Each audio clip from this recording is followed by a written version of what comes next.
Alam ko lahat tayo aware sa nangyayari. Yung mga vlogger, alam niyo yung mga vlogger na nagpapakalat ng mga fake news, pinapatawag po sila sa kongreso at sila ay iniimbestigahan. Iniimbestigahan yung kanilang mga nilalabas na news na which is sabi nga fake news. Ibig sabihin walang katotohanan. At makikita po natin sa mga social media, sa mga news na yung mga fake news vloggers na yan na natawag na sa kongreso ay nakikita natin na sila ay umiiyak.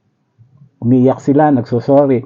Bakit ba sinabing fake news? Fake news kasi uh, gawa-gawa lamang nila ayon sa kanilang narinig at ang kanilang motibo ay manira ng kanilang kapwa.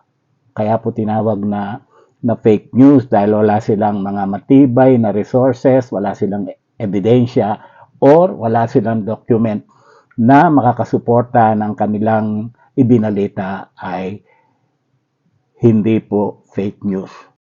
Pero ngayon, ang aking isi-share sa inyo ay isang news, pero hindi po ito fake news.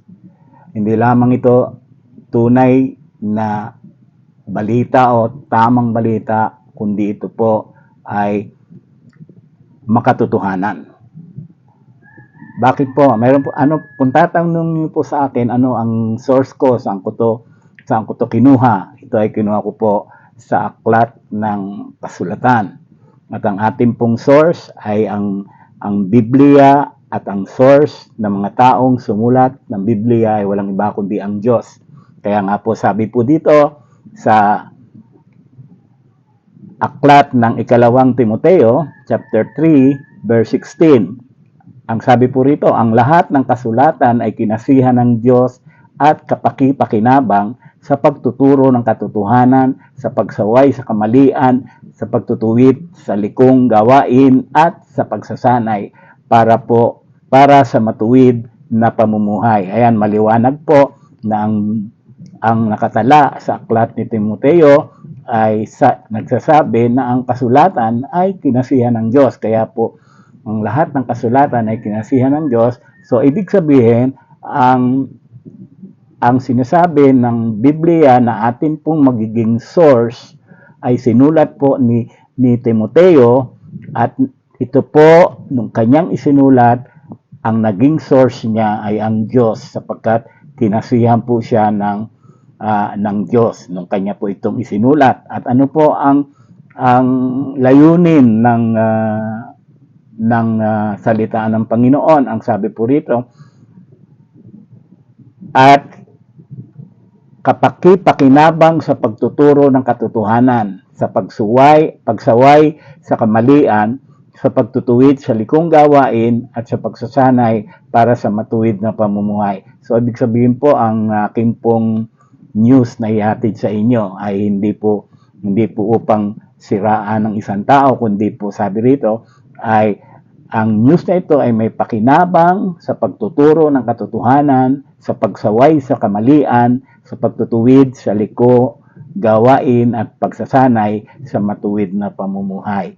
Yan po ang ating source. Yan po ang magpapatunay na ang news na ibabalita ko sa inyo ay legit, totoo, at iyon po ang kailangan na marinig ng mga tao.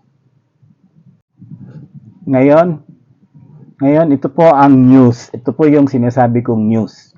Alam nyo ba na ang lahat ng tao makasalanan?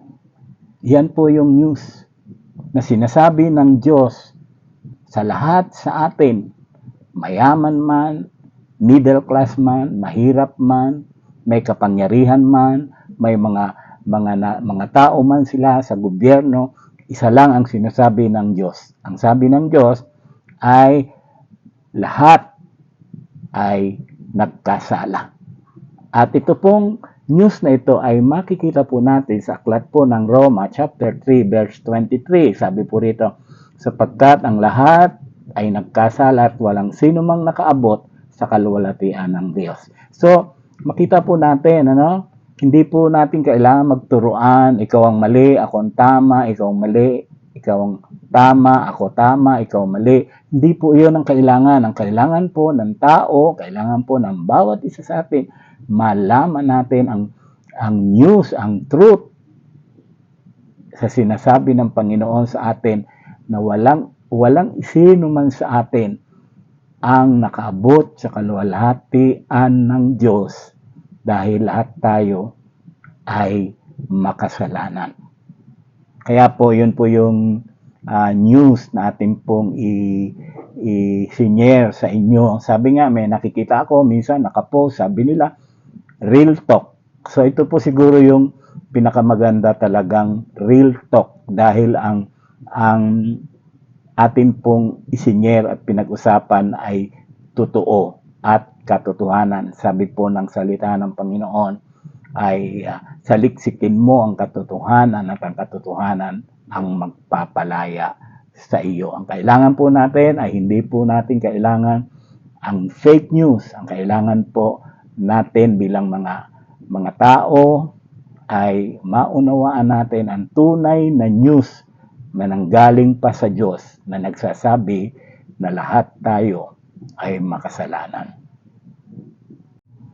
Yan lamang po muna. Siyempre, bago po ako magpaalam, ay tayo po ay manalangin sandali. Panginoon, ako po ay dumadalangin sa iyo na ang mga salita mo na akin pong na-share, ang mga salita mo na narinig po ng mga taong manunood ng video na ito ay maging pagpapala po sa bawat isa.